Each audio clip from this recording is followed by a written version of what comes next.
Hello. आज मैं आपके साथ टाइम के कॉन्सेप्ट को शेयर करूँगा। टाइम दुनिया की सबसे कीमती चीज़ है। आपकी अपनी ज़िंदगी की सबसे कीमती चीज़ है। आपका पैसा भी उतना इम्पोर्टेंट नहीं है जितना टाइम इम्पोर्टेंट है, क्योंकि पैसा कमाया जा सकता है, उसको बढ़ाया जा सकता है, लेकिन टाइम ऐसी चीज़ है, वंस अगर ये चला गया तो ये कभी वापस नहीं आता, चाहे आप कुछ भी कर लीजिए। अक्सर आपने सुना होगा कि हम इस दुनिया में खाली हाथ आए हैं। तो दोस्तों, इस दुनिया में हम खाली हाथ नहीं आए हैं। हम एक चीज़ लेके आए हैं और वो है समय, वक्त, टाइम। हर आदमी एक निश्चित समय लेके आया है, निश्चित टाइम लेके आया है। चाहे वो 20 साल हों, 30 साल हों, 50 साल हों या 80 साल हों या 100 साल हों, लेकिन हर आदमी एक एक निश्चित समय लेके आया है। उसके से पहले भी वो नहीं जा सकता दुनिया से, और वो इसके बाद भी इस दुनिया में नहीं रह सकता। और एक बार वो टाइम ख़त्म हो गया तो दोबारा कभी वापस नहीं आता। तो टाइम इतना इम्पोर्टेंट है, तो क्यों ना हम इसको सही से स्पेंड करें। एक्चुअली हम जो सोचते हैं कि हमने जो मनी अर्न की है वो बहुत इम्पोर्टेंट है और हम उसको कैसे खर्च करना है, हम ज़िंदगी भर यही प्लानिंग करते रहते हैं। लेकिन मनी से भी ज़्यादा इम्पोर्टेंट चीज़ टाइम है, उसकी कभी हम प्लानिंग नहीं करते।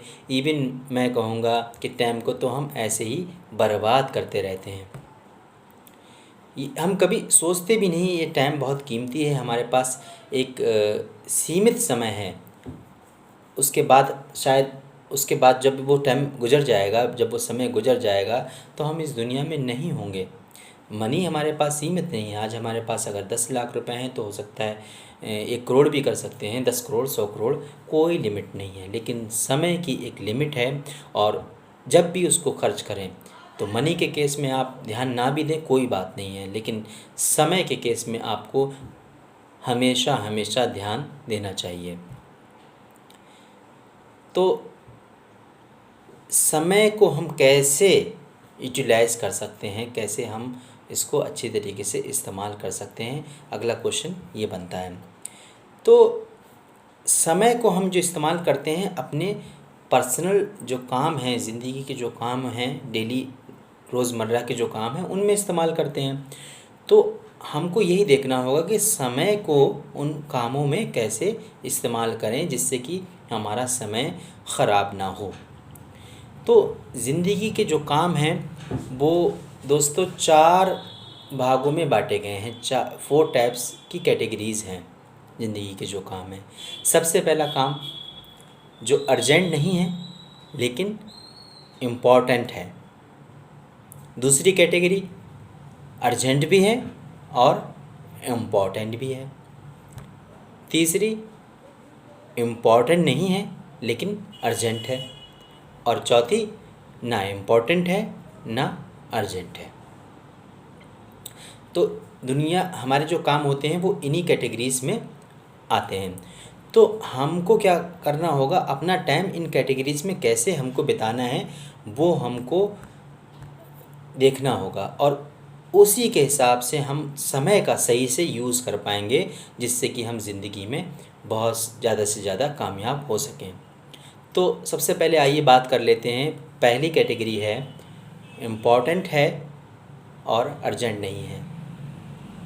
जैसे एक्सरसाइज करना इम्पॉर्टेंट है लेकिन अर्जेंट नहीं है, मतलब अभी नहीं करनी है लेकिन करनी ज़रूर है, अदरवाइज़ आपकी सेहत ख़राब हो सकती है। जैसे लर्निंग बहुत इम्पॉर्टेंट है लेकिन अर्जेंट नहीं है, अभी नहीं करनी बिल्कुल, लेकिन करनी ज़रूर है। अगर आप लर्निंग नहीं करेंगे तो आप सक्सेस नहीं कर सकते, चीज़ें लर्न नहीं करेंगे तो आप सक्सेस नहीं कर सकते। तो इसी तरीके से और बहुत सारे काम हो सकते हैं जो इम्पॉर्टेंट तो हैं लेकिन अर्जेंट नहीं है। तो दूसरी कैटेगरी क्या है, इम्पॉर्टेंट भी हैं और अर्जेंट भी हैं। जैसे हमारी जॉब, जहाँ भी हम जॉब करते हैं तो वो इम्पॉर्टेंट भी है क्योंकि हमें अपना घर चलाना है, और अर्जेंट भी है क्योंकि आज डेली जाना है, हर समय पे जाना है। या जैसे हमारी बॉस ने हमारी मीटिंग कर ली या कॉल कर लिया, तो वो इम्पोर्टेंट भी है हमारे लिए और अर्जेंट भी है। तीसरी कैटेगरी क्या हो सकती है कि इम्पॉर्टेंट तो नहीं है हमारे लिए लेकिन अर्जेंट बहुत है।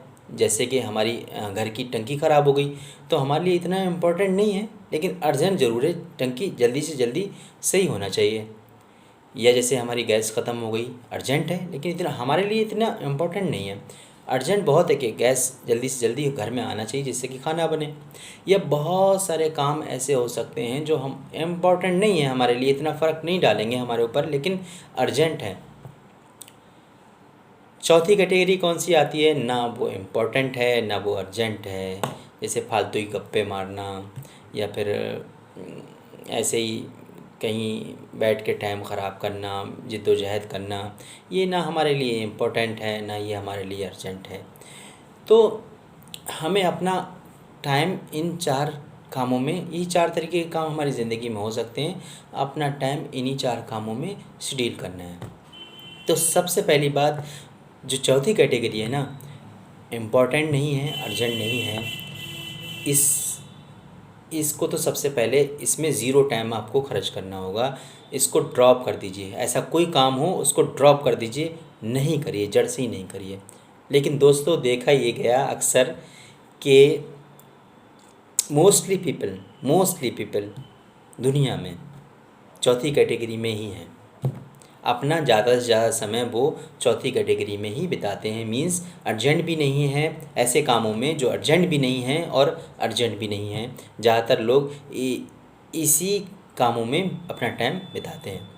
लेकिन होना क्या चाहिए? होना ये चाहिए कि ऐसे कामों को बिल्कुल अपनी ज़िंदगी से निकाल देना चाहिए, दूर कर देना चाहिए, ड्रॉप कर देना चाहिए। अब जो तीसरी कैटेगरी है कि इम्पॉर्टेंट नहीं है लेकिन अर्जेंट है, जैसे गैस ख़राब हो गई या फिर टंकी ख़राब हो गई, गैस ख़त्म हो गई या टंकी ख़राब हो गई, तो इसको हम क्या करें, किसी और को गिव इट टू एनीवन। कैसे हम किसी को इसकी देखभाल के लिए कर देंगे। ये ना खुद ही टंकी संभालने लगे कि टंकी ख़राब हो गई, लाइए मैं खुद ही सही करने लगता हूँ। नहीं, प्लम्बर को बुलाइए, उसको ड्यूटी पे लगा दीजिए, वो काम करता रहेगा। आप अपना टाइम अपने इम्पोर्टेंट कामों में खर्च कीजिए। या गैस लाना है तो किसी को कॉल करके किसी से सर्विस ले लीजिए, वो आपके लिए लाएगा। या कोई और ऐसा काम जो इम्पोर्टेंट नहीं है लेकिन अर्जेंट है, वो किसी को हायर कर लीजिए उस काम के लिए, जिससे कि आपका टाइम बचे और अपना टाइम दूसरे कामों में आप स्पेंड कर सकें। दूसरी जो कैटेगरी है कि इम्पोर्टेंट भी है और अर्जेंट भी है, तो उसको तो हमें करना होगा। जैसे हमारी जॉब है या ऑफिस बॉस की कोई कॉल है, उसको हमें करना होगा। और जो पहली कैटेगरी है वो बहुत ज़्यादा इम्पोर्टेंट है कि जो काम हमारे लिए इम्पोर्टेंट भी हैं लेकिन अर्जेंट नहीं है, ये बहुत इम्पोर्टेंट है। इसमें हमें अपना ज़्यादा से ज़्यादा समय बिताना चाहिए। जितना समय हम, और दूसरा जो है इम्पोर्टेंट है अर्जेंट भी है, इसमें तो समय हमें बिताना ही बिताना है।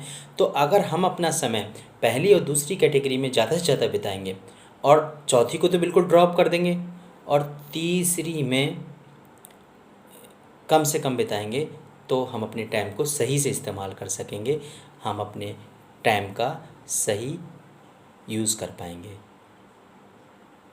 बाय।